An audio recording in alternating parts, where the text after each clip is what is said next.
Salut et bienvenue à toi, amateur d'écologie, mais aussi individu soucieux du bien-être de ton porte-monnaie. Je suis très heureux de t'accueillir dans ce nouvel épisode du podcast de la Terre dans les épinards. Crise environnementale oblige, les entreprises doivent de plus en plus montrer patte blanche ou en l'occurrence patte verte. Plus spécifiquement, les entreprises sont de plus en plus incitées à surveiller de près leurs émissions de gaz à effet de serre pour pouvoir tenir les objectifs fixés en termes de réchauffement climatique. Et du coup, tu auras sans doute lu ou entendu que des entreprises étaient neutres en carbone ou se proposaient de compenser leurs émissions, par exemple en plantant des arbres. L'idée est de créer des nouveaux puits de carbone qui contribueraient à absorber ce dernier pour compenser les émissions de gaz à effet de serre. Le concept est intéressant, mais penchons-nous davantage sur le sujet.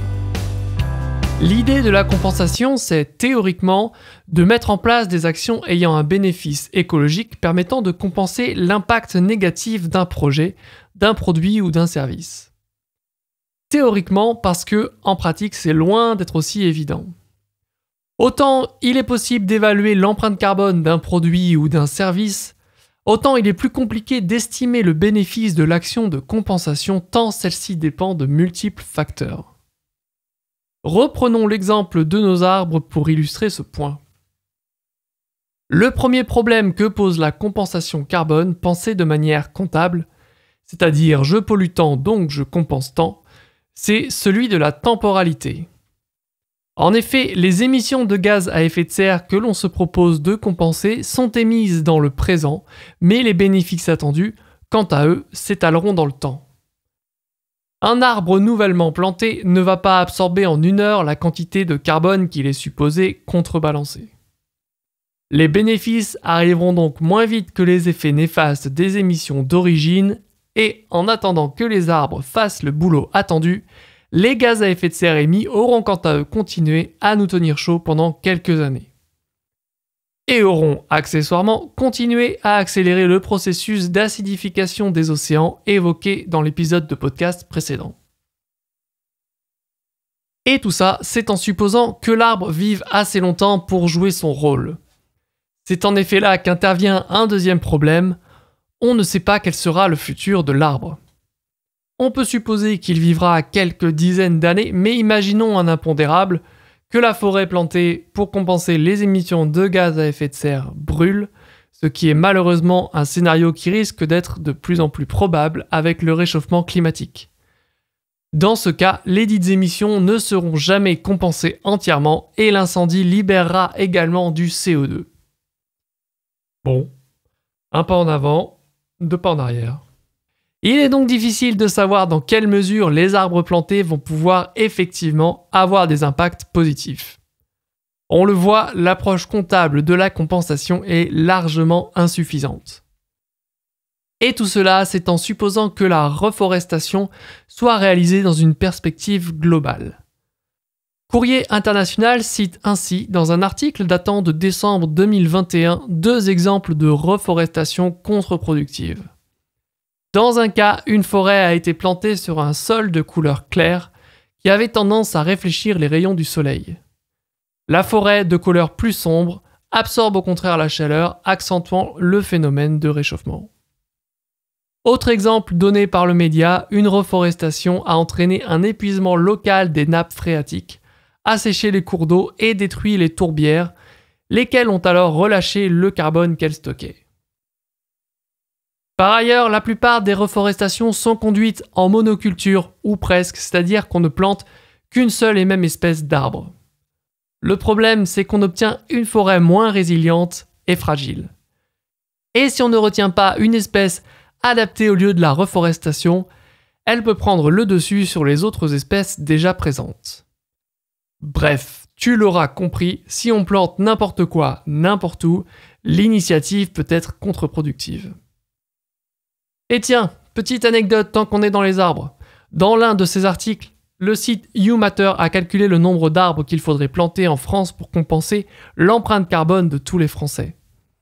D'après leurs résultats, il faudrait couvrir d'arbres 38% du pays, sur une surface équivalente à la Nouvelle-Aquitaine, les Pays de la Loire, la Bretagne, la Normandie et l'Île-de-France. Voilà. Le site met également en avant une étude publiée en 2017 dans une revue scientifique américaine selon laquelle, semble-t-il, la reforestation pensée à l'échelle mondiale pourrait nous permettre d'atteindre au maximum un tiers des réductions nécessaires pour atteindre les objectifs de l'accord de Paris. Il y a donc probablement un coup à jouer à ce niveau-là, mais on l'a vu, il faut que ce soit bien pensé. Et dans tous les cas, parier uniquement sur la reforestation est insuffisant. Bon alors, on a beaucoup parlé d'arbres, mais en réalité, le mécanisme de compensation carbone ne se limite pas à la reforestation. La compensation carbone, qui peut d'ailleurs être également de l'initiative d'une collectivité ou d'un particulier, consiste à soutenir financièrement un projet de réduction ou de séquestration d'émissions de gaz à effet de serre. La reforestation est donc une option, mais financer des projets d'énergie renouvelable peut en être une aussi. En France, le label bas carbone est supposé attester de la réduction d'émissions de gaz à effet de serre d'un projet. Mais ce label, comme précisé par le ministère de la Transition écologique, ne garantit pas pour autant la qualité du projet. Bon, et donc, avec tout ça, la compensation carbone, c'est bien ou pas ? Et une fois n'est pas coutume, la réponse n'est ni oui ni non, mais quelque part entre les deux. Faisons une analogie avec la compensation écologique, qui vise, elle, à compenser les impacts d'un projet sur la biodiversité. En France, le maître d'ouvrage du projet doit respecter la séquence suivante: éviter les impacts, les réduire s'ils sont inévitables, et enfin compenser les impacts résiduels. La logique doit être la même pour la compensation carbone. La première préoccupation des entreprises, comme d'ailleurs des collectivités ou des particuliers, ne devrait pas être de compenser, mais bien de réduire leurs émissions, par exemple en revoyant leur modèle économique. La réduction des émissions est d'ailleurs au cœur du discours du GIEC, le groupe d'experts intergouvernemental sur l'évolution du climat. On l'a vu, le mécanisme de compensation peut parfois s'avérer contre-productif. On l'a vu aussi, même bien gérée, la reforestation est insuffisante à elle seule pour compenser nos émissions.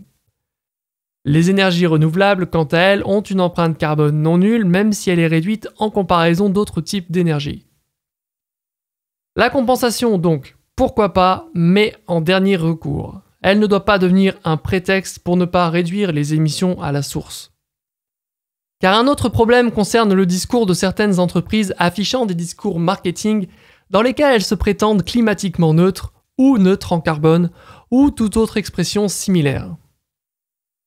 Pourtant, selon le cabinet Carbone 4, spécialisé dans la stratégie bas carbone, le concept de neutralité carbone à l'échelle d'une entreprise n'est pas fructueux et la neutralité carbone est un concept qui n'a de sens qu'à l'échelle planétaire. La neutralité carbone, comme le souligne le cabinet, est un objectif très ambitieux qui nécessite des réductions drastiques des émissions de gaz à effet de serre. L'une des raisons pour lesquelles la neutralité carbone n'a pas vraiment de sens pour une entreprise est que celle-ci compte dans ses émissions des émissions directes et indirectes et que la part prépondérante des émissions d'une entreprise tombe le plus souvent dans les émissions indirectes, telles que l'extraction des ressources ou les déplacements des salariés. Le cabinet souligne également le fait qu'une entreprise ne peut fondamentalement pas prétendre à une neutralité climatique de par sa nature, au vu de ses impacts en termes notamment de production, d'emploi et de création de richesses.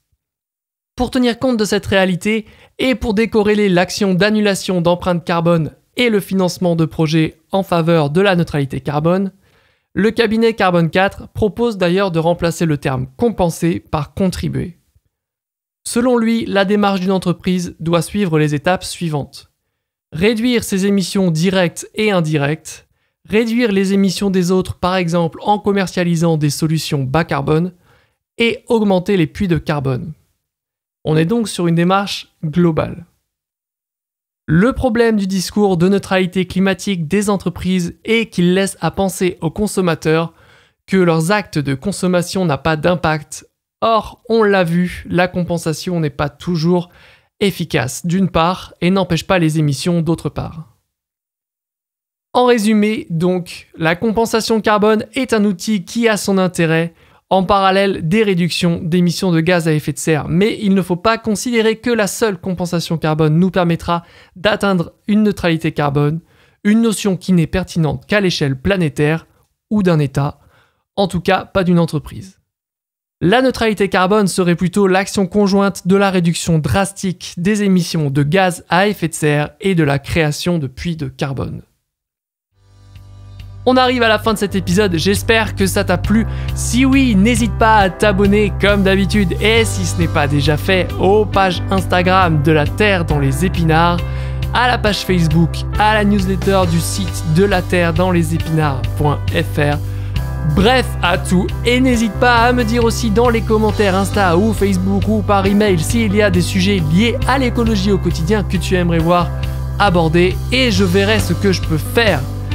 En attendant le prochain épisode, prends soin de toi, de ton environnement et de ton porte-monnaie. Et on se retrouve en pleine forme. Salut!